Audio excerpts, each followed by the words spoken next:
안녕하세요. 현재 시간 9시 32분, 약 1분 전에 미국 PCE 물가 데이터가 발표됐습니다.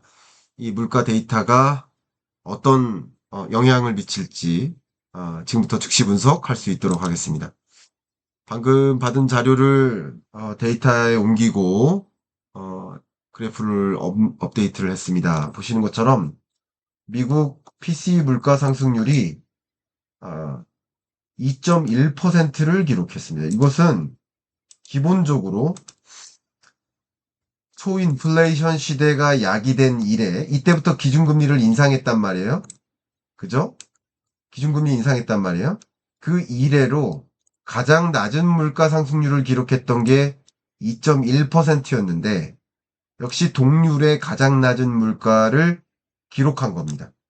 그리고 보시는 것처럼 근원 PCE 물가 상승률 같은 경우도 2.5%를 기록했는데 2.5%면 역시 이 초인플레이션 시대에 진입한 이래로 가장 낮은 근원 PCE 물가를 기록한 겁니다. 관세 전쟁이 본격화됐음에도 불구하고 바로 이 4월 PCE 물가 상승률은 관세의 영향을 받지 않았다라고 우선 평가를 해볼 수 있겠습니다. 물론 5, 6, 7월 PC 물가에는 반영이 될 수 있습니다. 추가적으로 영향을 줄 수 있습니다. 그러나 이 부분을 지금부터 분석을 해드리겠습니다. 또 기조적으로 가장 낮은 3.0, 2.6 근원 PC 물가 상승률에서 2.5%로 떨어진 것이고요. 그리고 역시 헤드라인 PC 물가 상승률도 기존의 2.6, 2.5, 2.3에서 떨어졌고요. 또 기대치도 근원 PC 물가가 2.5%였는데 기대치에 부합하고요. 그리고 PC 헤드라인 PC에 대한 기대치가 2.2%였는데 기대치마저 밑도는 이것은 시장이 금리 인하에 대한 기대감을 상당한 수준으로 갖게 되는 국면이 아닌가 이렇게 평가를 해볼 수 있을 것 같습니다. 자, 그러면 지금부터 조금 본격적으로 이 물가 자체가 어떻게 현재 구성이 되는지 분석을 좀 해볼 텐데요.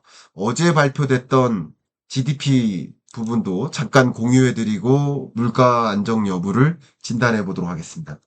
미국 경제 성장률 추이를 보면 좀 전에는 속보치가 발표됐었고 한 달 만에 잠정치가 발표됐는데 속보치는 마이너스 0.3이었었는데 마이너스 0.2로 그렇게 큰 충격이 아니다라는 결과가 또 발표된 거. 미국 경제 괜찮네 라는 신호였어요.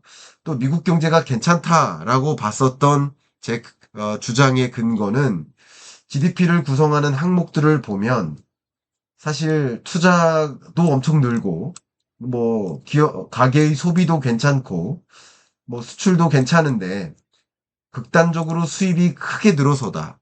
그러니까 1, 2, 3월 동안 미국의 관세 전쟁이 4월부터 본격화될 거라고 생각하고 미국의 수입업체가 적극적으로 수입을 늘린 거다.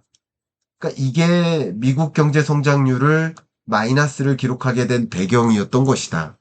근데 이렇게 수입 부문, 순수입과 그리고 정부 지출도 축소했던 이것들을 빼면 미국의 근원 GDP 증가율을 보면 거의 3% 수준입니다. 그러니까 미국 경제가 굉장히 견조한 흐름을 25년 상반기 1분기까지도 유지하고 있다. 이렇게 해석을 해보시면 좋겠죠. 그러니까 미국 스태그플레이션 오는 거 아니야? 하는 공포감을 관세 전쟁이 시작되면서 많이들 가졌었지만 사실 그건 공포감이었고 아직까지는 스태그플레이션이 온다라는 징후는 전혀 나타난 게 없다. 물가는 물가대로 안정되고 미국 경기는 너무나 탄탄하게 전개되니까 전혀 스태그플레이션 현상과는 관계가 없는 일이 나타나는 겁니다. 저도 그동안 말씀을 드렸듯이 오히려 관세 전쟁을 전개시켜도 일부 물건 값들을 상승시키는 영향 요인이 되긴 하겠지만 전반적으로 물가를 일시적으로 자극할 뿐 중기적으로는 물가 상승률을 오히려 하방 압력을 주는 내려놓는 영향을 줄 것이다라고 말씀을 드려왔는데 그건 왜 그러냐? 첫 번째 근거는 미국에게는 과소 공급이 되니까 미국 물가는 일시적으로 자극할 거라고 저는 판단했어요. 근데 미국을 제외한 나머지 국가들에게는 과잉 공급이 야기되겠죠. 미국에 수출하려고 생산했는데 미국 수출길이 막혀요.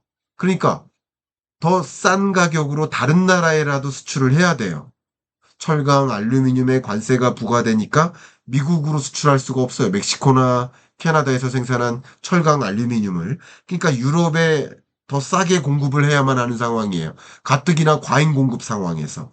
바로 이런 것이죠. 그러니까 글로벌 물가는 안정화되고 미국 물가만 일시적으로 자극하는 현상이 야기될 수 있다. 더군다나 세계 주요 기업들이 적극적으로 신규 투자를 못하고 관세 전쟁의 불확실성 때문에 또 적극적으로 생산을 늘리지 못하고 생산을 줄이고 이런 것들이 결과적으로는 원유나 원자재 수요가 줄어들게 만들고 이게 원자재 가격을 떨어뜨린다. 그렇기 때문에 미국 경제에는 일시적인 인플레를 야기할지 모르지만 세계적으로 미국을 제외한 나머지 대세계는 물가를 하락시키는 디플레이션 압력으로 작용할 것이다라고 의견을 드려왔죠. 보겠습니다. 그러니까 물가 안정 여부를 진단하기 위한 굉장히 중요한 잣대가 국제 유가를 비롯한 국제 원자재 가격을 봐야 됩니다. 근데 종전에 생각했던 국제 에너지 가격의 전망치보다 실제 더 많이 하향 안정화됐어요. 실제 보겠습니다. 국제 유가가 보면 22년 중반에 급등했죠. 이때 초인플레이션 현상을 야기했죠. 그리고 이 국제 유가가 하향 안정화되는 과정에서 디스인플레이션 현상이 나타났죠. 물가 상승률이 나름 정점을 찍고 둔화되는 흐름이 나타났었죠. 바로 그겁니다. 방금 PCE 물가 상승률을 보여드렸던 것과 이 그래프와 크게 다르지 않아요. 국제 유가가 정점을 찍는 구간에 초인플레이션이 나타났었고 그 이후에 디스인플레이션 현상이 야기될 만큼 국제 유가와 미국 물가 간에 우리나라 물가도 마찬가지입니다.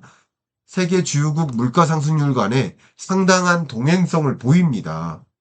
제가 어떤 식으로까지 표현해 드렸었냐면 우리 몸을 구성하는 7, 80%가 물이지만 우리 주변을 둘러싼 7, 80%가 원유다.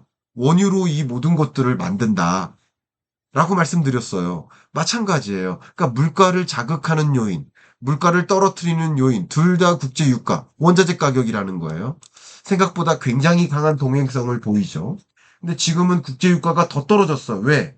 관세 전쟁이 시작된 이래로 오히려 세계 주요 기업들이 원유 수요가 줄어요. 공장 가동이 주니까요. 원자재 가격이 떨어져요. 그러면 실제 서부 텍사스 원유 가격에 대한 25년 2, 3, 4분기 전망치를 보면 2분기도 떨어졌지만, 그죠? 앞으로는 더 떨어질 거라는 거예요. JP 모건 스탠리도 2분기 평균 텍사스 원유 가격이 56달러인데 더 떨어질 거라고 전망해요. 역시 더 떨어질 거라고 전망하고 웹팩뱅킹도 마찬가지. 전반적으로 2분기보다 앞으로 더 떨어질 거라고 전망해요. 그러면 정말 물가가 오를까? 정말 물가가 반등할까? 그러니까 제가 그동안 말씀드렸던 것처럼 관세를 부과하면 물가가 반등할까? 아니라는 거죠. 아닐 수도 있다는 거죠. 물론 물가가 반등할 수도 있지만 아닐 수도 있다는 거죠. 왜? 세계적으로 기업들 경영을 얼어붙게 만드니까 원자재 수요를 떨어뜨리고 원유 수요를 떨어뜨리니까 그게 반영된 물가는 더 하향 안정화될 수 있다는 거죠. 국제 유가 하락을 비롯한 원자재 가격을 봐야 됩니다. 더군다나 보시는 것처럼 걸프 협력회의에서 6개국이 향후 재정 수지가 안 좋아질 거라고 많이들 봐요. 그럼 재정 수지가 나빠지면 이 산유국들은 어떻게 결정한다? 원유 공급을 더 늘린다. 이게 되게 재밌는 건데 원유 가격이 오르면 재정이 탄탄해지겠죠. 그러니까 원유 공급을 줄여요, 오히려. 그래서 원유 가격을 더 올려놓습니다. 근데 지금과 같은 여러 가지 요인 때문에 원유 가격이 떨어지면 원유 공급량, 그죠? 생산량 곱하기 원유 가격이 그 나라의 재정이라고 그냥 간편하게 여러분께 사례를 들어드릴게요. 근데 원유 가격이 떨어지니까 해당 재정을 운영하기 위해서는 생산량을 늘려야만 재정이 유지가 되는 거예요. 그죠? 가격이 떨어지니까. 그러니까 세계 주요 산유국들이 원유 공급을 더 늘리기로 결정하는 겁니다. 그러니까 원유 수요가 줄어서 원유 가격이 떨어지는데 산유국들은 원유 공급을 또 늘리기로 결정하니까 오펙 플러스에서 또 원유 증산합의 도출했죠. 6월, 7월에도 더 추가적으로 증산하기로 했어요. 그러니까 원유 가격을 더 떨어뜨리는 거예요. 그러니까 이런 것들이 글로벌 물가 상승률을 떨어뜨린 배경이 되고 우리나라 한국은행도 어제 금리 인하를 했지만 향후 국제 유가 하락과 글로벌 인플레이션이 오히려 더 둔화되는 현상이 야기될 것으로 보고 지금의 2.75% 금리를 유지했다가는 우리 물가 상승률이 2% 밑으로 떨어져서 오히려 디플레이션 상황에 놓일 수도 있겠다라는 판단하에 금리 인하를 한 것이다 라고 어제 분석을 해드렸죠. 바로 그겁니다. 그래서 지금부터 이런 물가를 진단하는 굉장히 중요한 요소를 잠깐 한번 판단했고, 미국 PCE 물가 발표와 기존에 발표됐던 나머지 물가 상황을 진단하는 지표들을 가지고 미국 물가를 다시 한번 점검해 보겠습니다. 생산자 물가 상승률이 2.4%로 떨어졌습니다. 물론 2, 3월 동안 미국 수입업체가 대대적으로 수입을 늘렸기 때문에 선수입인 거죠. 아까 말씀드렸던 선수입을 단행했기 때문에 일시적인 과잉 공급이 야기되고 생산자 물가가 떨어지는 경향이 야기됐을 수도 있다라고 해석을 합니다. 그러나 어쨌건 아직까지는 미국 물가조차 스태그플레이션의 징후를 확인하기는 어려워요. 물론 5, 6, 7월 동안에는 생산자 물가가 올라갈 여지가 있고 미국 PCE 물가나 CPI 물가도 올라갈 여지가 있습니다. 그걸 단정 짓고 싶진 않습니다. 그러나 현재까지는 미국 물가가 그래도 안정화되고 있다라고 확인할 수 있고 얼마 전에 여러분께 분석해드렸던 CPI를 기준으로도 헤드라인 CPI 같은 경우는 이미 2.3%를 기록하면서 초인플레이션을 야기한 22년 6월 이래 가장 낮은 물가 상승률을 기록했고 역시 근원 물가 상승률도 2.8%로 근래 들어 가장 낮은 근원 물가 상승률을 기록했습니다. 그러니까 전반적으로 디스인플레이션 현상이 야기되고 있다라는 것은 명확한 사실이라고 볼 수 있겠습니다.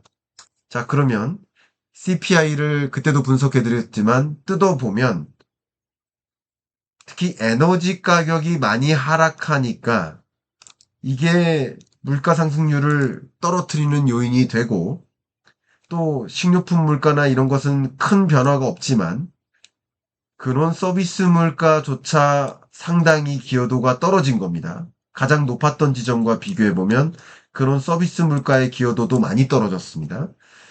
다시 반등하는 건 근원 상품 물가인 거예요. 이게 바로 관세 효과인 거죠. 관세 효과가 조금 작용하겠지만 나머지는 만약에 떨어뜨린다. 그럼 미국 물가도 반등하지 않을 수 있다는 거. 미국 물가의 기여도를 봐야 되는 거예요. 관세로 인해서 근원 상품 물가는 자극할 수 있지만 근원 상품 물가를 제외한 나머지 물가는 오히려 하방 압력을 줄 수도 있다는 거예요. 그 부분도 우리는 확인해야겠습니다. 다시 서비스 물가, 근원 서비스 물가의 기여도가 가장 높으니까 그런 서비스 물가의 기여도가 가장 높다고 했는데 거기서 가장 많은 또 기여도가 주거비인데 주거비 상승률도 상당히 많이 떨어졌고요. 그리고 임금 상승률도 추세적으로 떨어졌고요. 그러니까 기본적으로 근원 서비스 물가는 떨어지는 추세라고 분석할 수 있고 근원 상품 물가는 좀 상방 압력을 주겠지만 기본적으로 물가를 자극하는 요인도 있지만 하방 압력을 주는 요인까지 같이 결부지어서 생각해 본다면 현재로서는 미국 물가를 관세가 자극하지는 않고 있다라고 현재까지는 진단해 볼 필요가 있겠습니다. 5월부터는 다른 경과가 있을지 모르지만 지금까지 데이터로서는 그렇게 나타납니다. 물론 미국 트럼프 행정부의 관세 전쟁의 경과도 이미 관세 전쟁에 대한 공포감이 극단적인 지점을 찍었었고 그 이후에 다소 완화되는 경로고 많은 국가들과 무역 협상을 해 나가고 있고 관세 이외의 공격을 할 거라는 거죠. 미국산을 수입하라는 요구를 할 만큼 그죠? 그런 식으로 움직일 거라고 본다면 오히려 미국산을 수입한다. 그럼 미국 공급량이 있으면 미국 내에서만 수요하는 게 아니라 세계적으로 다른 데서 수요하게 만드는 무역 재균형을 만들려는 거죠. 그런 관점에서 관세 전쟁의 경과가 달라질 수 있고 그리고 또 역시 미국 사법부의 판결까지 있기 때문에 물론 즉각 상고를 함으로써 이 보편 관세 성격의 상호 관세를 일시적으로는 유지하는 행보를 보일 것이겠지만 이런 부분에 있어서도 어떤 종류의 변화가 있을 것으로까지 생각해 본다면 정말 말 그대로 스태그플레이션이 올 것인가 이 부분에 대해서는 의아하다라고 의견을 드립니다. 심지어 기대 인플레이션율마저도 많이 떨어졌습니다. 왜요? 관세 전쟁이 격화되지 않을 수 있겠구나 하는 생각 이런 것들도 일부 반영된 겁니다. 자, 그러면 이제부터 거의 이제 마무리 순서인데요. 향후 인플레이션 전망을 해드리고 오늘 발표된 이 PC 물가가 금융시장에 어떤 영향을 미칠지 통화정책 전망 같은 것까지 같이 해드리겠습니다. 여러 번 보여드렸지만 글로벌 인플레이션은 IMF도 저랑 똑같은 뷰를 갖고 있습니다. 세계적으로는 물가 상승률을 떨어뜨리는 요인이 될 것이다. 미국만 자극할 것이다. 근데 균형점을 찾아가겠죠. 가격은 글로벌리 균형점을 찾아갑니다. 그래서 일시적인 물가 자극이고 균형점을 찾아갈 것이다 라고 판단하고 있죠. 미국의 물가는 25년에 일부 상방 압력을 주겠지만 그 이후에는 다시 하향 안정화될 것이다 라고 IMF도 전망하고 있고요. 역시 글로벌 물가 상승률은 더 강하게 떨어질 것이다. 종전보다 더 강하게 떨어질 것이다. 이렇게 보니까 글로벌 물가와 미국 물가 간의 탈동조화는 있을 수 있지만 그게 결국 균형점을 찾아간다. 글로벌 물가에 편승해서 갈 것이다. 라고 볼 수 있겠습니다. 자, 그러면 인플레이션 전망에 기초한 향후 통화 재정정책 전망을 말씀드린다면 한국도 기준금리를 추가 인하했습니다. 이제 4차례 인하한 거예요. 캐나다도 기준금리를 굉장히 가파르게 인하했죠. 유로존도 가파르게 기준금리 인하했습니다. 스웨덴도 가파르게 기준금리 인하했습니다. 스위스도 마찬가지예요. 영국도 마찬가지예요. 왜요? 경기가 둔화된 만큼 물가 상승률이 빠르게 떨어졌습니다. 우리나라 물가 상승률도 이제 2%에 안착했어요. 그러니까 세계적으로 너무나 높은 물가를 만나서 금리 인상을 단행했지만 이 구간에 말이죠. 이제 너무나 높은 금리를 유지할 이유가 없어요. 경기 부양적으로 움직여야 돼요. 물가냐 경기냐를 선택하는 거예요. 이제 물가는 잡혔으니까 경기 부양적으로 통화 정책을 전환해 나가는 거죠. 미국도 그런 전환을 하고 있지만 지금 잠깐 이 불확실성, 두 가지 불확실성이죠. 하나는 트럼프발 관세 전쟁의 경과가 어떻게 될지 모른다는 불확실성.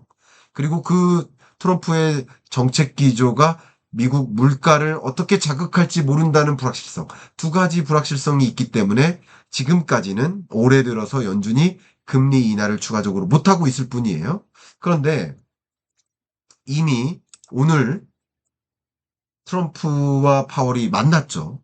처음으로 만났습니다. 만나서 파월이 어떤 이야기를 했냐면 관세 전쟁이 멈추면 금리 인하할 수 있다. 그러니까 지금 말씀드린 것처럼 미국 물가 상황을 보면 그 두 가지 불확실성 때문에 금리 인하를 추가적으로 못할 뿐이죠.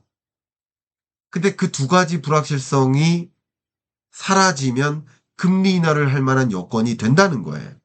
그러니까 지표상으로는 금리 인하할 만한 여건이 마련됐지만 미국 무역 정책의 불확실성과 그 무역 정책이 결과적으로 이 물가에 미치는 영향이 불확실하니까 추가 금리 인하를 못 해왔던 것인데 이제 할 수 있다는 거죠.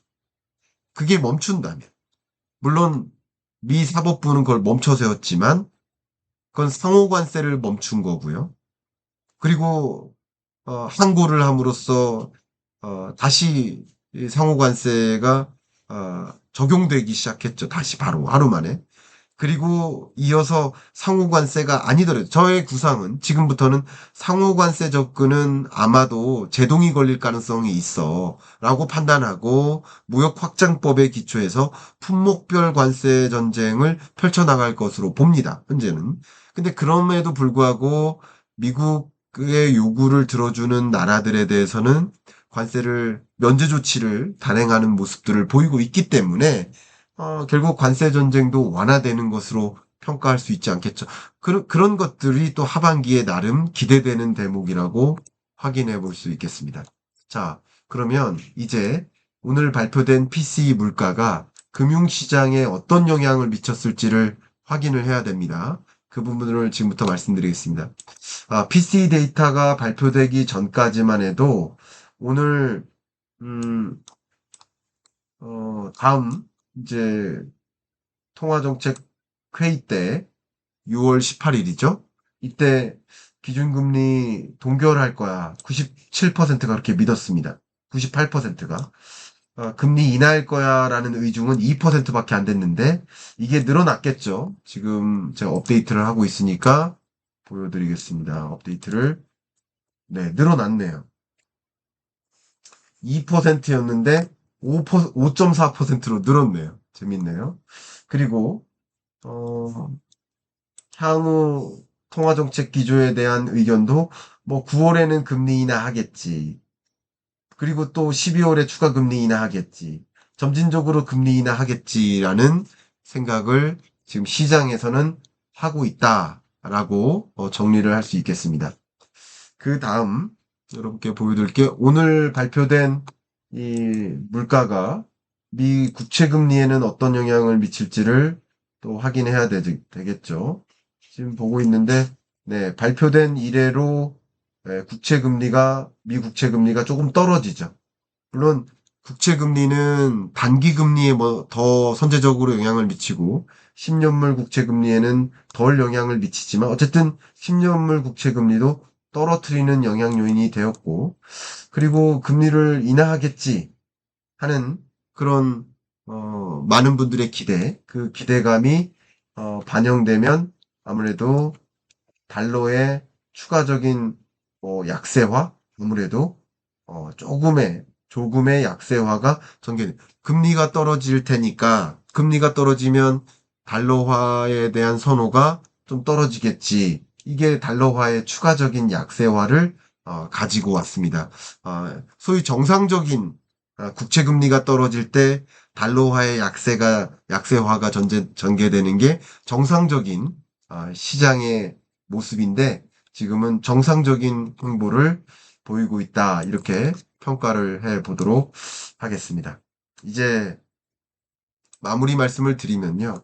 어쨌든 지금 6월 통화 정책에 있어서는 뭐 지금까지 발표된 지표상으로는 금리를 인하할 만한 여건은 조성됐으나 미국 하반기 무역 정책의 불확실성 때문에 금리 인하를 추가적으로 못하는 상황이었죠. 그러나 물가 지표상으로는 금리 인하할 만한 상황이 조성됐다. 이렇게 평가하고요. 또 6월 초에 발표되는 미국 고용, 미국 CPI 이 두 개의 데이터가 결국 6월 금리 인하, 긴급 금리 인하 할 수도 있어요. 극적 금리 인하, 그죠? 할 수도 있어요. 그것은 연준 위원들의 판단이니까요. 물론 그 안에 무역 정책이 다소 완화되는 국면으로 간다면 그 불확실성이 해소되니까 데이터도 뒷받침될 테니까 금리 인하 할 수도 있지만 CPI 데이터가 6월 초에 발표되는 CPI가 그마저도 그 5월 물가인데도 그런데도 또 더 추가적으로 떨어졌다. 그러면 관세 전쟁의 경과를 떠나서도 금리 인하를 극적 금리 인하를 할 수도 있습니다. 전격 금리 인하, 그죠? 할 수도 있습니다. 그러나 데이터상으로는 현재 금리 인하 여건이 조성됐다. 다만 무역 정책의 불확실성 때문에 금리 인하가 지금은 어렵다라고 평가하고요. 특히 6월 FOMC 회의는 스타마크가 있는 것처럼 향후 통화정책 기조, 점도표라든가 향후 미국 경제에 대한 페드의 전망도 같이 발표되는 거니까 더 명확해지는 시간이 찾아오지 않을까 그렇게 생각하고 일부 기대도 있을 수 있다. 그러면 뭐 빠르면 7월에 뭐 늦어지면 9월 정도에는 추가 금리 인하를 단행할 수 있고 물론 관세 정쟁의 경과에 따라 다릅니다. 관세 정쟁의 경과에 따라서 있을 수는 있다. 이 말씀을 드리고요. 저도 뭐 4월 달에 금리 인하 할 거라고 제가 의견을 뭐 드렸었죠. 조심스럽게. 그런데 5월, 7월에도 역시 경기 부양적인 추가 금리 인하를 단행할 가능성이 현재로서는 좀 높아졌다. 물론 5월에 연달아 인하하기보다는 좀 더 기다렸다 할 가능성도 상당 부분 제가 말을 바꿔야겠네요. 5월 29일 날 금리 인하할 거라고 전망을 했는데 실제 금리 인하를 단행했고 그리고 7월 달 들어서 추가 금리 인하를 단행할 가능성도 상당 부분 한국은행 총재가 암시하고 있다. 이렇게까지 정리를 하겠습니다. 자, 끝으로 공지 말씀드리면 제가 오피셜 클럽을 통해서 매일 여러분과 굿모닝 마켓이라는 프로그램을 통해서 자주 여러분과 소통하고 있고 매주 줌 수업을 통해서 또 여러분과 각종 여러분들이 갖고 계신 질의에 답변을 드리면서 소통하고 있습니다. 또 매월 제가 오프라인 특강을 진행하면서 그 달의 핵심이 되는 대주제를 가지고 여러분께 집중적으로 분석해 드리고 있습니다. 여러분들이 오피셜 클럽에 참여하기를 희망하시는 분이 계시다면 이 댓글 상단이죠. 고정 댓글을 확인하시면 그 링크를 확인하실 수 있습니다. 여러분들이 관심 가져주시면 좋겠습니다. 이상 분석을 마무리하고 라이브도 마무리할 수 있도록 하겠습니다. 감사합니다.